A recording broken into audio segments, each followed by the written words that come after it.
Bonjour à tous, là je vais vous expliquer, vous corriger l'exercice NB et l'exercice classe. Alors, pour l'exercice NB, comme d'habitude, je me mets à la place d'un élève, je fais un clic droit, ouvrir dans un nouvel onglet. Quand j'ai le nouvel onglet qui apparaît, je vais chercher le télécharger. Alors il s'est affiché mais il s'est tout de suite enlevé, je vais aller le chercher ici. C'est bien cette icône-là qu'il faut télécharger. Alors ici, il y a la particularité d'avoir un fichier Excel et un fichier Word. D'abord, j'ouvre le fichier Excel.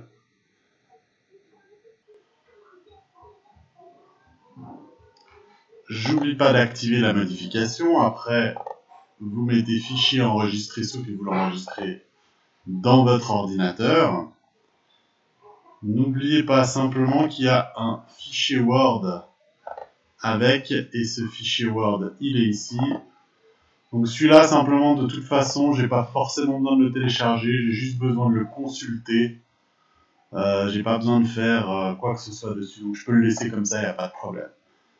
Je répète, j'ai pas besoin de le télécharger parce que je ne le modifie pas, j'ai simplement à le consulter. D'accord, donc celui-là, normalement, c'est un exercice qui est relativement rapide. Alors, vous avez ici, on vous dit ouvrir le fichier NBXLS et sauvegarder dans votre espace, d'accord, donc ça, normalement, vous l'avez fait. À la ligne 19, déterminer pour chaque colonne combien de cellules comportent des valeurs numériques. Alors là, je vais juste me référer à la théorie. À la théorie, vous avez ici un endroit qui est la fonction NB à la page 41. Donc la fonction NB, on vous dit, elle compte dans une sélection le nombre de cellules qui contiennent uniquement des chiffres, pas de texte. Donc chaque chiffre vont être comptés, mais pas les lettres. C'est-à-dire que ici, je vais avoir toutes ces cases, parce qu'il y a des chiffres, celle-là, celle-là, celle-là, celle-là, celle-là, mais pas celle-là. Donc je fais simplement égal NB, je prends tout, et je ferme, et ça va me compter le nombre de cases qui sont remplies de chiffres et non de lettres. Si je tire la formule, on voit que ici, il n'y en a qu'une, il n'y a que le 4345, ici, il y en a un peu moins, ça ne va pas comptabiliser les valeurs vides, simplement celles qui sont des chiffres, et celle-là, il n'y en a aucune. Ensuite, NBval, à la ligne 20, déterminer pour chaque colonne combien de cellules contiennent des valeurs, mais qui ne sont pas vides. Donc en gros, dès le moment NBval, ça va prendre les cellules qui sont remplies, peu importe comment, de chiffres ou de lettres. Donc j'écris égal NBval, et là il se trouve que toutes les cellules sont remplies, de chiffres ou de lettres, donc ça va me faire 16. Là où il y aura un changement, c'est certainement sur la troisième colonne, où il y a des endroits qui sont vides. Ensuite, à la ligne 21, déterminer pour chaque colonne combien de cellules sont vides. Combien de cellules sont vides, ça sera égal nb.vide. nb.vide, vous faites simplement nb-vide, vous sélectionnez la plage, là il y en a 0. Le seul endroit où il y a des vides, c'est la troisième colonne, où il y en a 3. Ok, toutes ces fonctions, je les trouve en page 41. NB, NBval, NBvide, NBsi, c'est celle qu'on va aborder maintenant. Alors celle-là, elle est un petit peu plus compliquée, on va dire. On a le NBsi, ça sera... Alors, qu'est-ce qu'on nous demande ici?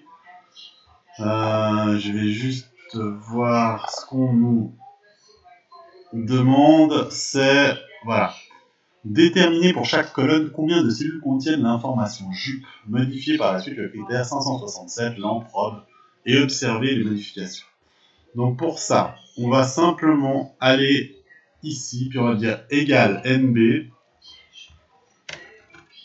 NB.si, NBsi là-dedans,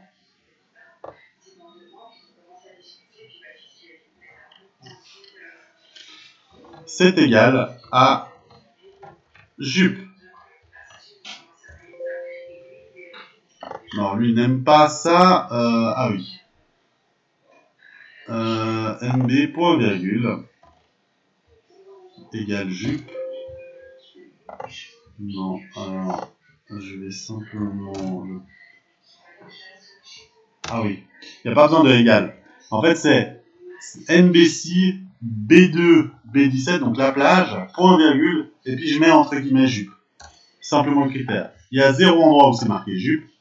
Par contre, là, il y a 6 endroits où c'est marqué jup. 1, 2, 3, 4, 5, etc.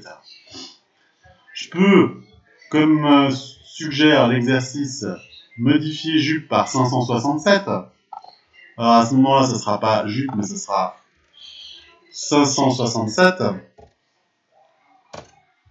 567, il y a une fois. Alors, le chiffre, j'ai pas besoin de le mettre entre guillemets. Là, il y a une fois ici, puis il y a 0 fois ailleurs.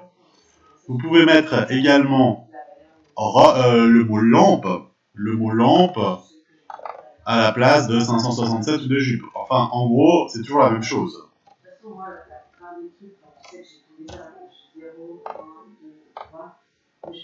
Le mot lampe, il est 4 fois ici, une fois, etc., etc. Là, vous avez un autre à la ligne 23 déterminé pour chaque colonne combien de cellules ont une valeur supérieure à 100. Donc, on va écrire égal nb.si, nbc, nbc 7 plages, point virgule, et là, je mets entre guillemets plus grande que 100. Donc ça, c'est le nombre de valeurs qui sont plus grandes que 100. NB, la plage, plus grande que 100. Et là, je tire simplement la formule. Il y a 11 valeurs qui sont plus grandes que 100. Là, il y en a une, là, il y en a 4, là, il y en a 0. Là, il y en a 0 parce qu'il n'y a que du texte. Voilà l'exercice NB.